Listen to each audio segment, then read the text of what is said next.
Halo, kembali lagi dengan kami Java Football. Kali ini kami John dan Jo akan ngosan ya. Ngosan kali ini kami akan membahas merombak total PSIS Semarang. Nah, bagaimana ceritanya kok kita harus merombak total PSIS Semarang ini? Oke, kita saksikan saja bersama. Nah, untuk musim depan PSIS Semarang ini tidak akan main-main ya sepertinya. Wah, kemarin baru saja saya dengar itu cuma isu-isu kabar angin. Sebenarnya saya juga sudah membuat konten tetapi gagal tayang dikarenakan ada video recordernya yang hilang. Nah, sebenarnya kemarin ada saya tayangkan rumor-rumornya PSIS Semarang dan hari ini terjadi. Woy.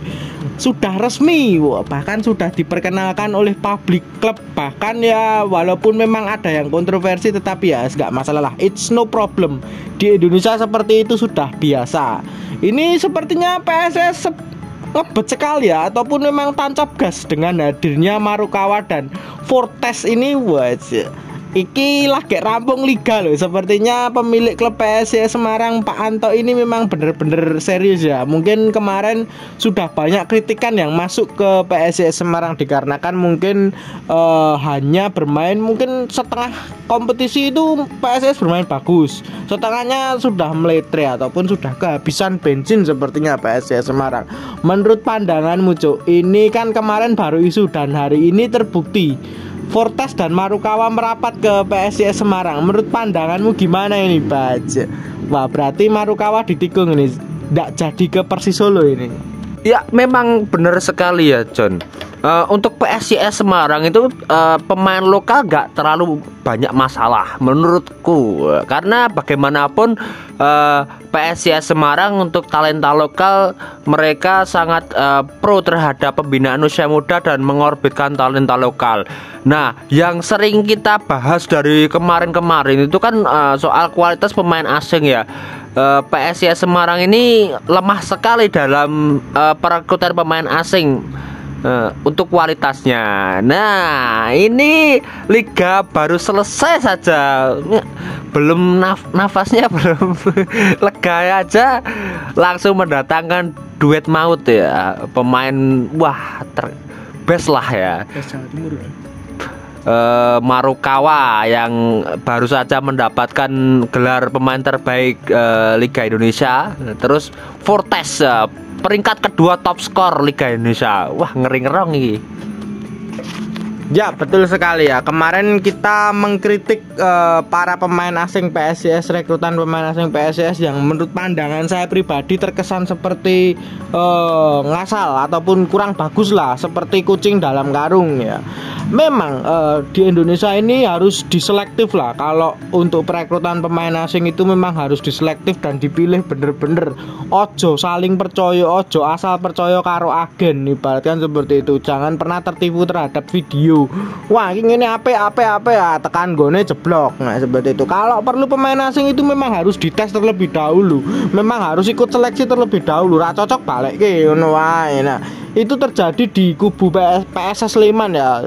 Dulu waktu masih pelatihnya itu Seto Nurdianto, ada salah satu pemain yang menurut pandangan Seto itu tidak masuk kriteria dia dan tiba-tiba ada masuk di tim. Wah, seperti itu ya. Itu yang menurut pandanganku membahayakan. Nah, PSIS Semarang ini juga ada apa ya, menurut pandanganku kalau saya kritik, ini ada kritikan dari saya. Ini juga sangat walaupun memang Marukawa dan Fortes itu memang pemain bagus, pemain baik ya di Indonesia saat ini, tapi kan mereka juga tidak bisa ngerti itu rekrut gue ya. Sebenarnya pelatih PSIS Semarang ini siapa gitu loh. Maksudnya bolehlah belanja pemain, tetapi memang harus ditentukan dulu kepala kepelatihan itu dipegang oleh siapa yang akan melatih ke depannya itu. Kita nanti kan tinggal mengikuti pelatihnya itu gimana, maunya apa, seperti apa dan bagaimana. Ya, kita tidak meragukan kualitas dari Marukawa dan Fortes. Ya, saran dari saya untuk pemilik PSIS Semarang itu ya segera cepat menuju kepala pelatihan ya untuk PSIS Semarang ke depannya itu bagaimana. Tim ini tuh mau dibawa kemana, visi misinya harus jelas pelatihnya itu. Menurut pandanganmu gimana nih Cuk tentang merekrut pemain dan belum ada kepastian dari pelatih? Ya, ini sebenarnya problem ya. bagaimanapun nanti kan endingnya yang dipertanggungjawabkan adalah pelatih. Misalkan PSIS kalah atau gimana, nanti kan supporter dan manajemen atau supporter lah yang umumnya supporter akan menyalahkan pelatih ya, karena performa tim sangat buruk ya mungkin. Tapi untuk saat ini PSIS sudah merekrut pemain tapi belum ada pelatih ya.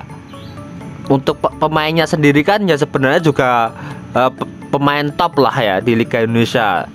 Tapi ya tolonglah nanti segera percepat perekrutan pelatih lah, menentukan pelatih kepala. Walaupun PSIS sendiri ini dari struktur teknis lumayan bagus karena memiliki direktur teknik ya.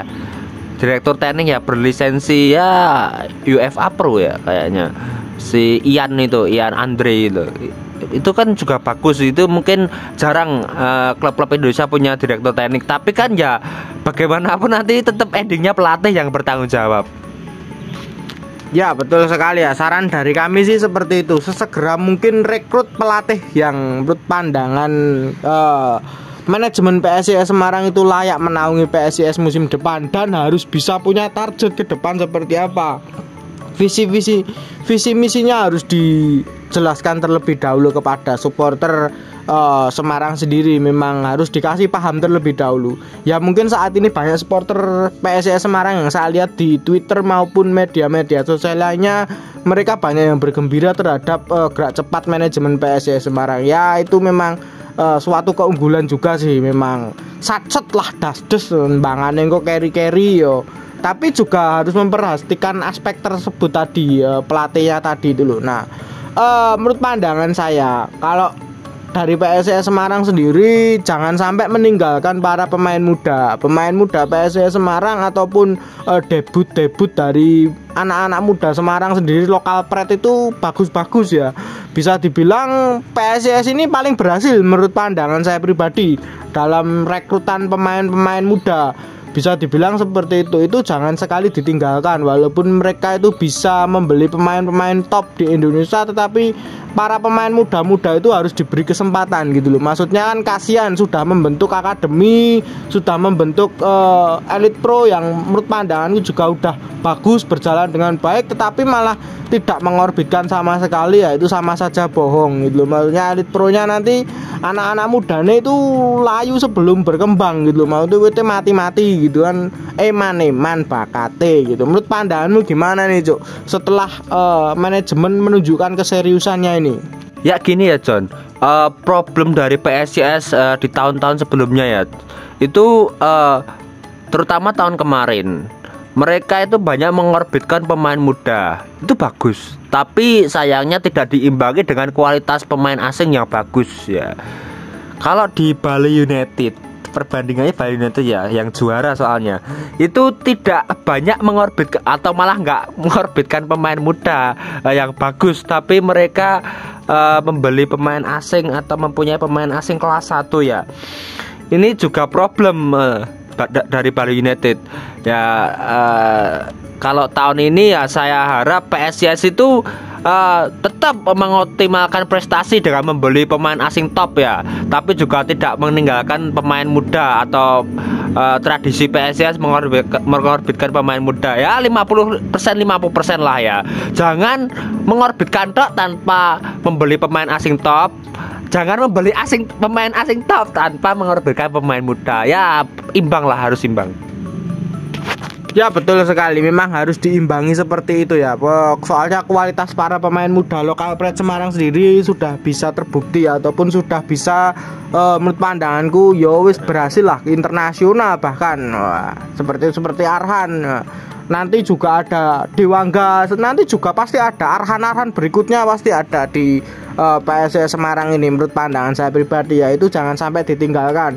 Merekrut pemain top itu bener, ibaratkan seperti itu sudah bagus, itu langkah yang sudah bagus, dan nanti diimbangi oleh anak-anak muda yang menurut pandanganku punya skill yang bagus tapi masih minim jam terbang. Nah seperti itu nanti ya diimbangi oleh para pemain top tersebut. bisa diajari dan nanti malah jadi apik, ibaratnya seperti itu. Ibaratkan pemain tope 70%, pemain apa jenenge kuwi orbitan 30%, ya 30% kok bakal ngikuti dadi apik yo ana. Ibaratkan seperti itu, ojo 50-50. Kalau 50-50 kemungkinan banyak gagalnya gitu loh. Tapi kalau banyak pemain topnya tapi yang orbit ke siji loro telu dimainke tapi yo kuwi kok bakal dadi ngono lho. Berarti seperti itu ya yang saya harapkan dari PSIS Semarang ini. Tidak lupa juga setelah membeli para pemain-pemain bintang dan top-top ini harus punya visi misi dan target. Selain itu ya untuk pembangunan jangka panjang klub PSIS Semarang ya saya harap tidak berhenti gitu loh. Maksudnya wah wis tuku pemain-pemain top, pemain-pemain larang tapi pembangunan dan untuk masa depan PSIS ini terhenti sampai di jalan gitu kan sangat merepotkan juga gitu loh. Makanya untuk jangka panjang klub harus tetap berjalan juga gitu loh. Menurut pandanganmu gimana nih Cuk tentang progres pembangunan PSIS Semarang ini? Ya kalau untuk pembelian gebrakan awal lah ya, itu kan luar biasa menggegerkan dunia maya. Ya kemungkinan saya berharap targetnya ya juara atau minimal ya peringkat 2 agar bisa masuk ke kompetisi AFC ya atau kompetisi Asia ya. Itu menurut saya kalau dari gebrakan awal ya, gebrakan awal luar biasa ya. Tapi ya untuk menuju AFC itu juga nggak gampang ya, harus mempunyai infrastruktur ya, terutama kan untuk memenuhi syarat lisensi AFC ya. Untuk saat ini kan PSIS tidak punya lisensi AFC ya. Ya ini harus segera diusahakan lah ya. Kalau syarat lisensi AFC itu kan bisa dicek di websitenya yang sekiranya itu kan ada 5 poin lah. 5 poin penting itu ada infrastruktur, ada akademi, ada apa ya, finansial, ada legal, ada kepelatihan teknis lah ya atau manajemen. Ya betul sekali ya, itu aspek yang harus diperhatikan oleh manajemen PSIS Semarang kembali. Visi misi boleh tinggi, tetapi memang tidak lupa harus membangun pondasi juga tetap harus berjalan gitu loh. Nah mungkin itu dulu saja ya saran dan kritikan dari kami untuk PSIS Semarang ini. Jangan lupa like, comment, dan subscribe.